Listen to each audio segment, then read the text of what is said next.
అరే శ్రీనివాస, ముందు train bus ఏదో పెట్టాలి కదా. కాబట్టి మన లగేజ్ ఎత్తుకుని మనం రైల్వే స్టేషన్ బయలుదేరు. రైల్వే స్టేషన్ లో కూర్చున్నాం. ఎప్పుడు కూడా మనం అంత గొప్పవాళ్ళు లేరని ఎప్పుడు అనుకోకూడదు. ఎందుకంటే మహానుభావులు కూడా మాదంత అంటారు. అందుకనే దాసుడు అనేవాడి యొక్క ఆలోచన ఎలా ఉండాలంటే, నాలో ఎప్పుడు అహంకారం ఉంది, నేను చాలా పామరుణ్ణి, నాకు బుద్ధి లేదు, నాకు జ్ఞానం లేదు, నాకు ఆలోచించే శక్తి లేదు, ఆలోచన ధోరణి రాదు, నేనేమీ చేయలేను. మరి ఏమిటిదంతా? నన్ను నడిపించేవాడివి నువ్వే, నాకు బుద్ధిని ప్రసాదించేవాడివి నువ్వే, నాలో ఉన్న చెడ్డ బుద్ధిని అంతటినీ కూడా పోగొట్టి నాకు సద్బుద్ధి నీకు దృఢభక్తు నిన్నెల్లి వేడి. నాలో చాలా దుర్గుణాలు ఉన్నాయి, మనకు తెలియకుండానే పరమభక్తులం కూడాను. కానీ ఏం చేస్తుంటాం, పక్క వాళ్ళు ఏదైనా కొనుక్కున్నారనుకోండి, ఎంత బాగుందో, ఆటోమేటిక్ గా ఏమవుతుందమ్మా మన బుర్ర అది తిరిగిపోతుంది. అంటే ఏంటి, ఎక్కడో అక్కడ మనలో ఆశ ఉన్నట్టేనా? అవునా? ఆకలి తీరాలి అంటే మజ్జిగాన్నం తిన్నా తీరుతుంది, బిర్యానీ తిన్నా కూడా తీరుతుంది. మనం తింటున్న కంచంలో మనకు పెరిగాక మనకు ఆనందం, పక్కాడి కంచంలో బిర్యానీ ఆనుతుంది. అదే మనిషిలో ఉండేటువంటి దుర్బుద్ధి. అది అక్కడితో ఆగదు, ఆస్తిలో ఇంకోటి. మరి ఏం కోరుకోవాలి? నిర్మలమైన భక్తిని కోరుకోవాలి. నీ చరణాలను మించినటువంటి ఆస్తి లేదు. మేమందరము దాసులము, మమ్మల్ని నువ్వు ఎంచుకో, దాసన్న మాడికోయన్నా, నువ్వు మమ్మల్ని ఎంచుకో. ఎలా ఎంచుకోవాలి?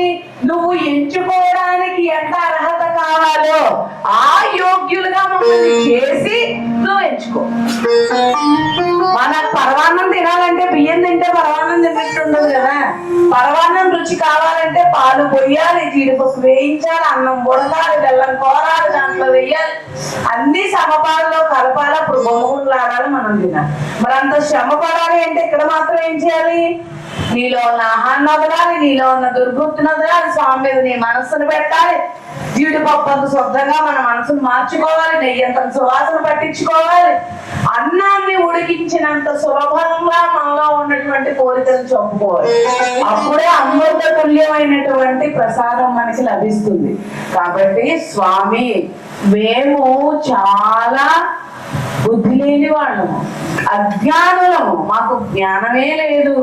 మరి నువ్వేం చేస్తావు?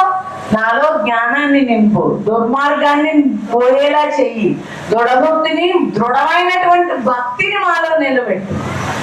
ఎవరైనా వస్తారు, పిలిస్తే వెళ్ళిపోవడం, ఇటు తిరగడం, అడు తిరగడం చేస్తుంటాం. నా ఏకాగ్రతను నిలబెట్టు. ఏకాగ్రతను నిలబెట్టడం ద్వారా నాకు దృఢమైన భక్తిని ప్రసాదించు. కాబట్టి స్వామి, నేను దృఢ సంకల్పంతో తిరుమలకు బయలుదేరాను. కాబట్టి ఆ సంకల్పాన్ని నిలబెట్టుకునే శక్తిని నాకు ఇవ్వు.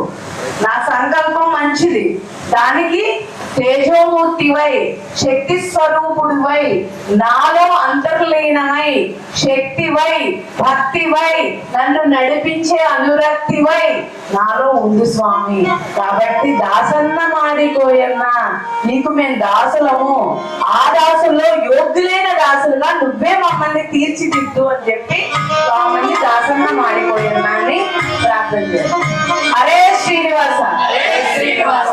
నామద వెంకటరమణ దాసన్న మాడికోయన్న, స్వామి సాయిర నామద వెంకటరమణ దాసన్న మాడికోయన్న, స్వామి సాసిర నామద వెంకటరమణ దాసన్న మాడికోయన్న,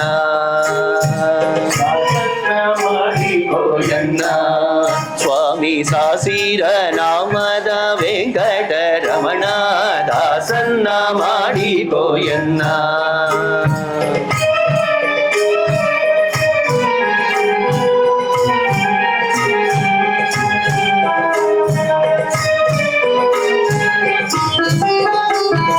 ದುರ್ಬುದ್ಧಿಗಳನ್ನೆಲ್ಲ ಬಿಡಿಸೋ, ನಿನ್ನ ಕರುಣ ಕವಚವೆನ್ನ ಹರಡಕ್ಕೆ ತೊಡಿಸೋ. ದುರ್ಬುದ್ಧಿಗಳನ್ನೆಲ್ಲ ಬಿಡಿಸೋ, ನಿನ್ನ ಕರುಣ ಕವಚವೆನ್ನ ಹರಡಕ್ಕೆ ತೊಡಿಸೋ. ಚರಣ ಸೇವೆ ಎನಗೆ ಕೊಡಿಸೋ, ಚರಣ ಸೇವೆ ಎನಗೆ ಕೊಡಿಸೋ. ಅಮಯ ಕರ ಪುಷ್ಪವಾಯನ್ನ ಶಿರದಲ್ಲಿ ಮುಡಿಸೋ ಕರ ಪುಷ್ಪವಾಯನ್ನ ಶಿರದಲ್ಲಿ ಮುಡಿಸೋ ದಾಸನ್ನ ಮಾಡಿಕೋ ಎನ್ನ ಸ್ವಾಮಿ ಸಾತಿರ ನಾಮದ ವೆಂಕಟರಮಣ ದಾಸನ್ನ ಮಾಡಿಕೋ ಎನ್ನ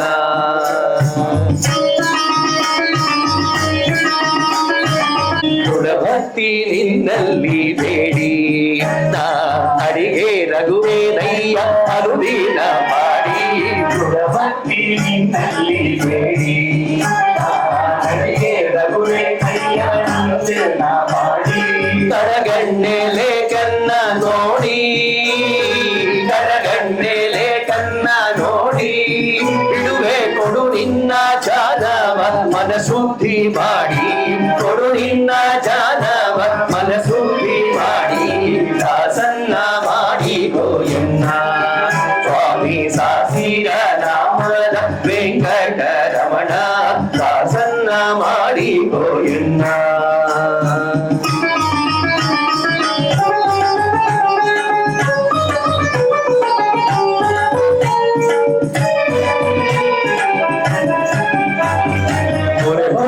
ಮರಗಾಯ್ವ ಬಿರುದು ಎನ್ನ ಮರ್ಯಾದೆ ರಕ್ಷಣೆ ಮಾಡಯ್ಯ ಹೊರೆದು ಹೊರೆ ಹೊಕ್ಕ ಮರಗಾಯ್ವ ಬಿರುದು ಎನ್ನ ಮರ್ಯಾದೆ ರಕ್ಷಣೆ ಮಾಡಯ್ಯ ಹೊರೆದು ದುರಿತಗಳೆಲ್ಲವ ಸರಿದು ದುರಿತಗಳೆಲ್ಲ ವಿಠಲ ಎನ್ನನ್ನು ಹೊರೆದು ಪುರಧಾರ ವಿಠಲ ಎನ್ನನ್ನು ಹೊರೆದು ದಾಸನ್ನ ಮಾಡಿ ಗೋಯನ್ನ ಸ್ವಾಮಿ ಸಾಸಿರ ನಾಮದ ವೆಂಕಟರಮಣ ದಾಸನ್ನ ಮಾಡಿ ಗೋಯನ್ನ ದಾಸನ್ನ